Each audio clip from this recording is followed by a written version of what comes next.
As of the recording of this video, tahimik na naman po ang Israel. No? Pansin po niyo, wala tayong masyadong balita. Imbes, marami tayong mga bagong balita ngayon na inaabangan rather than doon sa balita ngayon sa Israel. Wala po, no? Ayan po ang sinasabi ko. Sabi ko, this is the perfect time for me to make this video para ipakita ko po sa inyo na may time na pag-uusapan yan, may time na hindi. Tulad ngayon, hindi. Tahimik. Pero, makinig po mabuti, importante po ito, ang Word of God, nananatiling Word of God. Nananatili yung mga katotohanan na mangyayari na nakasulat pa rin sa Bible. At ang mga nakasulat pa rin sa Bible ay totoo at ganap na mangyayari pagdating ng itinakda ng Panginoon. Tayo, we are thankful every day. We live by the grace of the Lord Jesus Christ. We are being filled with this love. Yes, pag-ibig niya, grabe. Sa araw-araw nating buhay, ang nakikita po natin ay panay kadakilaan ng kanyang puso para po sa atin. Pero ang mga bagay na nakasulat sa Bible, sa kanyang takdang panahon ay magaganap. Israel pa rin ang magiging talaorasan natin upang masaksihan kung ano ang mga ganap. Okay? So, meron pong malaking kaugnayan ng bansang yan sa end times. Diyan nagsimula lahat at diyan din po magtatapos ang lahat. Okay? At nang magkatawan tao, ang Diyos, diyan po siya nanirahan. Di ba? At diyan po siya naipako at muling nabuhay. At muling darating diyan. Muling babalik diyan. Amen? Sa kanyang millennial reign. So, let's have the right attitude. Anong gusto ng Panginoon habang hindi pa na-unfold ang mga bagay niyan? Well, let's continue to share the good news. The good news is the gospel of the Lord Jesus Christ, finished work on the cross. Ibig sabihin, wala tayong ginawa, pinagkalooban tayo, binihisan tayo ng kanyang katuwiran, yung righteousness niya.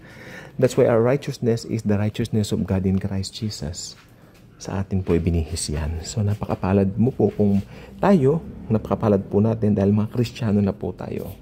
Batid natin ang katotohanan, no? Na yung ginawa lang ni Kristo sapat na para tayo pumasalangit at tayo pumunta roon. Hindi ang mga mabubuting gawa natin, hindi ang anumang mabubuting bagay na pwede natin gawin at lalong hindi ang relihiyon ang may susi para makapunta tayo ng langit, kundi si Hesus Kristo lamang po. Jesus Christ is very important sa buhay ng isang tao. Merong isang void sa puso ng isang tao na hindi kayang i-feel ang kahit na ano. Only Christ can feel that. At kung ikaw ay born again na tulad ko, na born again tayo, naka-feel na ang puso natin, na dati ay wala pa dyan si Kristo, pero ngayon nandiyan na po siya sa atin. Okay? So tayo po mga mananampalataya, ang kanyang kamay dito sa lupa, tayo ang kanyang mga paa dito sa lupa, at kanyang mga bibig dito sa lupa. Okay? Let us proclaim, let us share. Huwag nating isara mga bibig natin. Huwag tayong mangompromiso. Ibahagi natin na mahalagang maligtas ang bawat isa. Na mahal ni Jesus ang bawat isa.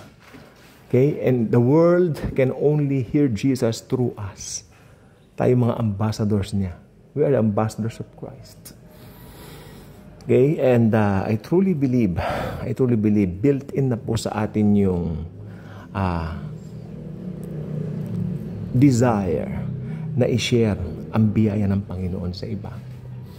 Hindi na po natin kailangan na magsabi, pupukpukin pa tayo, uy, bilis mo, punta ka doon. No, hindi po ganyan. Christianity is not like that. Christianity is all about Jesus. Okay? At ang dahilan, bakit tayo gumagalaw ay ang Holy Spirit na built-in na po sa atin. Hindi na po umaalis.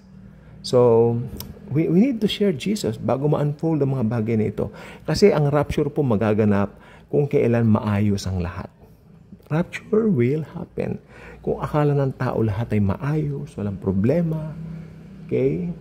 Tutok ka sa trabaho mo, tutok ka sa ginagawa mo. I mean, doon magaganap ang mga bagay ng Biblia. Propesiya ng Biblia rather. Susunod na po ang rapture. Hindi po siya isang prophecy, kundi isang revelation. Okay? Isang revelation. It's an imminent revelation that will happen anytime soon. Sapagkat pag alam na ng Panginoon, of course, alam ng Panginoon yan kung kailan yung mga bagay-bagay, kung kailan magaganap at kung kailan mangyayari. The best is, let us focus on Jesus. Let us focus on sharing the good news. Dahil yan po ang mahalaga sa mga panahon ito habang nasa church age pa tayo, or should I say, habang may panahon pa. Tandaan ninyo, pag nag-rapture na po, mahuhuli na po ang lahat para dun sa mga taong naiwan. Yun lang po sa araw na ito. God bless.